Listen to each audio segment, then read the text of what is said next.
here because I have been asked to do an exercise in discrimination based on eye color. Now, the purpose of this exercise is to give these nice, blue-eyed white kids the opportunity to spend about an hour and a half to 2 hours on the receiving end of the treatment which we mete out to people of color on a daily basis in this country. They're in a blue-eyed holding room right now. They are not eating, they are not drinking. There are 3 chairs in there for 12 people. We're going to bring these people in here. You're going to treat them as though they're inferior, because they are inferior. Everybody understand that?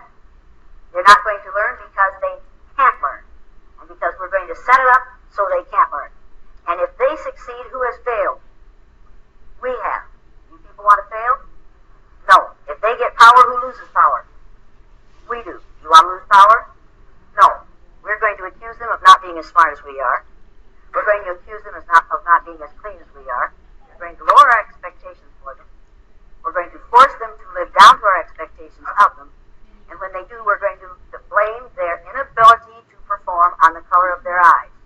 Now, in order to get them into their adult ego state, we're going to try to teach them the listening skills. Now, what do we call men that we want to keep in their childlike state? Boy.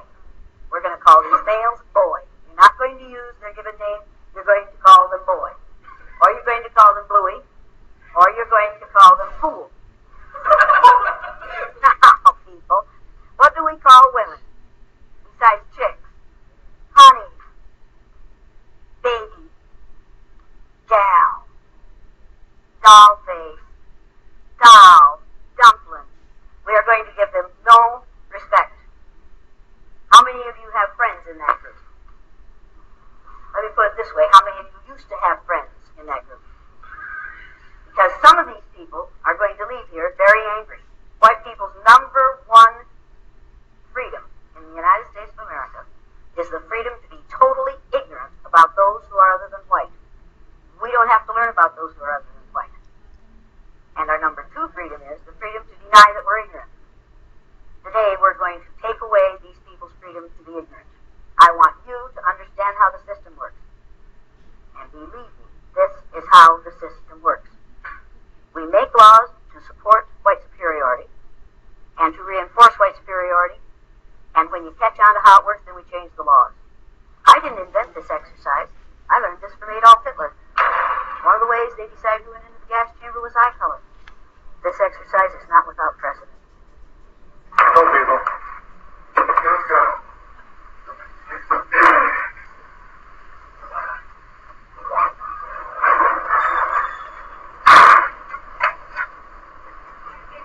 Now look at this. Watch him.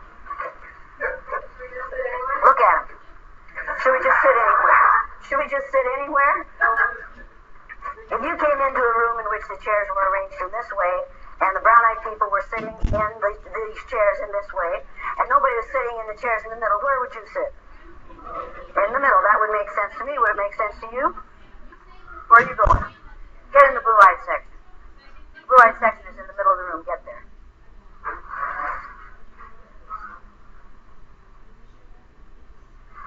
You're non-brown? As far as I'm concerned, you're a bluey. Now, is this one giggling? What do you know about him? Because he's ignorant, what else do you know about him? He's in his little kid, child's ego state, isn't he? Get up here and sit down on the floor. You too, get up here and sit down on the floor.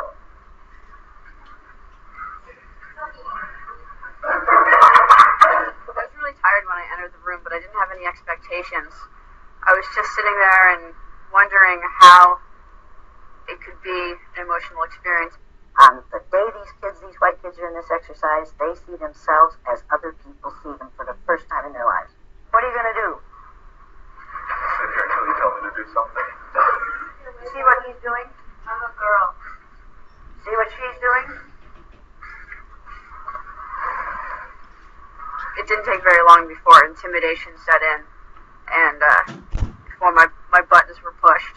Now, while I've been talking, some of you have been sitting there reading the signs. I'm not going to put up with that any longer. So you in the back row, stand up and read the first line on that wall back there. Only brown eyes need apply. Read it so we can hear you. Only brown eyes need apply. Next. Why can't again. Get it right this time. Why can't a blue eye be more like a brown? Read again. Get it right this time. Pronounce each one of those words correctly as they're written.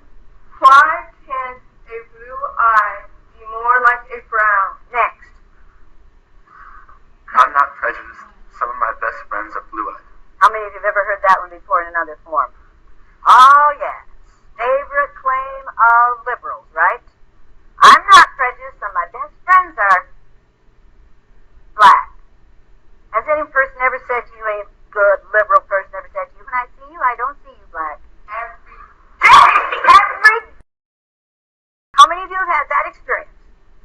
When I see you, I don't see you black. And what do you say to them when they say that? But I am. But I am. And then what do they say?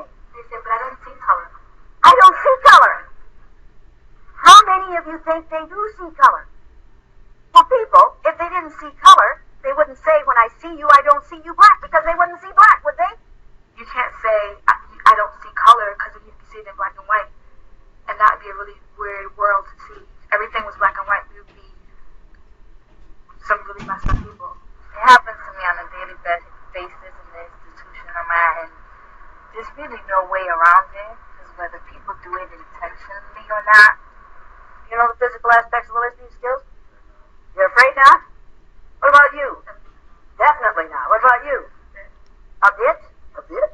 Well, tell me what the bit is that you know. The bit that I know is that you stand up straight, you look at the person who's speaking, and you pay attention to what they're saying. What if you're sitting down? I am sitting down. Then you can't listen, right?